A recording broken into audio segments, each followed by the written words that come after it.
la cifra del gasto público en educación y el porcentaje del PIB. Entonces, ese es el primer punto de entrada para saber cuánto cada país está invirtiendo en el sector público en educación. Esa cifra aparece en diferentes tablas en el informe. Por supuesto que hay otros elementos que nos permiten juzgar, que son la medición de aprendizaje, el abandono escolar, el abandono de los docentes y qué porcentaje de cada presupuesto está dedicado a salarios, a docentes, a innovación educativa y a otros temas. Y sobre todo, lo que más nos interesa es el abandono escolar, la deserción, que ocurre en algunos países desafortunadamente, mucho a nivel primaria, como lo mencioné en mi presentación, y en América Latina, 1 de cada 2 estudiantes en secundaria tiende a abandonar el ciclo. Es un gasto, me perdonan la expresión, un desperdicio muy grande, pero tenemos que juntar toda esa cifra y hacer un estimado, y ahí la cifra de 129 millones. Podemos dar más detalles por país, digamos que quebrar esa cifra porcentual con respecto a lo que cada país tiene en inversión pública en educación. Es perfectamente posible hacerlo para México, pero no la tenemos obviamente a mano en este momento, pero es factible. Quiero señalar otra cosa, y es con respecto al 38%. Quisiera clarificar la pregunta un poquito mejor. Sí, usted señalaba en su informe que el 38% de los alumnos no obtienen los conocimientos básicos. Sí.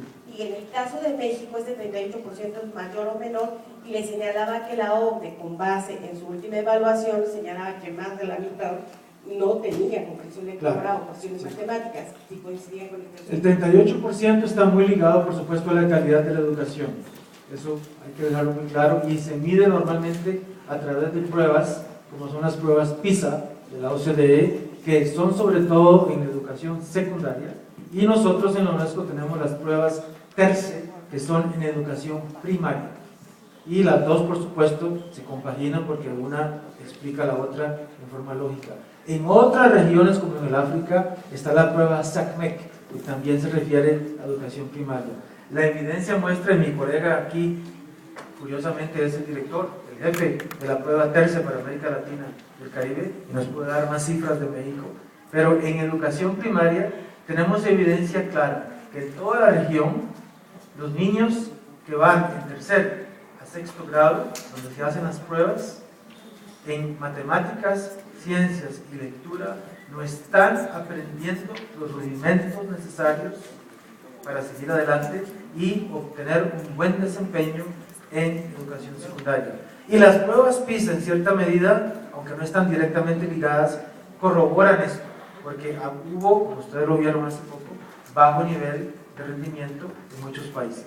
Entonces, en el caso concreto de México, mi colega puede exponer un poquito sobre lo que tenemos de información del TERCE, que son las pruebas en educación primaria con respecto a México, pero hay que tener mucho cuidado de no comparar, porque no se puede comparar peras y manzanas, no se puede comparar África con América Latina. La inversión pública de América Latina, países de renta media alta como México, no se puede comparar con países como la África subsahariana u otros en el Asia. Lo que sí es importante ver que el rendimiento de los estudiantes a través de pruebas específicas en matemáticas, ciencia y lectura demuestra que hay una baja casi universal de la calidad de la educación. Y el último punto, ¿qué ingrediente para la reforma? Bueno, no tenemos una varita mágica. La reforma es una reforma nacional impulsada por la Secretaría, pero yo personalmente sí tengo una recomendación que la hemos expresado en varias ocasiones, y es comunicar. Ustedes son responsables de comunicar. Nosotros pensamos que cualquier reforma en el sector social, salud, trabajo, educación, necesita una estrategia comunicacional constante, una estrategia comunicacional casi a diario, a todos los involucrados, a los padres de familia, a los docentes, a los niños, a los parlamentarios, a los miembros de la Secretaría, al presidente mismo y por supuesto al público en general. Y ustedes como responsables comunicadores tienen ese deber de objetivamente informar y ver los obstáculos, las soluciones, los desafíos y cómo se van resolviendo y a veces no resolviendo los diferentes problemas.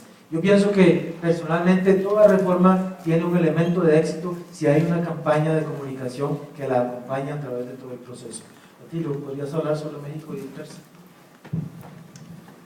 Todos los estudios internacionales en los cuales participan países de la región, estamos hablando del estudio de la OECD y del estudio del Laboratorio Latinoamericano de Evaluación de la Calidad de la Educación, conocido como el IESE, de la Oficina Regional de UNESCO, en el cual participan 16 países de la región, y bueno, tenemos los resultados de PISA 2009 y también PISA 2012, en el cual participan 8 o 9 países de la región y algunos estados nacionales que están también incorporándose a estas pruebas. Todos los estudios, todos los datos son bastante consistentes entre sí, y las cifras se acercan, obviamente, dependiendo de los países, al 50%. Tenemos que los estudiantes, tanto en matemáticas como en lenguaje, no están adquiriendo, y es muy cercano en el caso de México al 50%, adquiriendo las competencias básicas en lectura y en matemática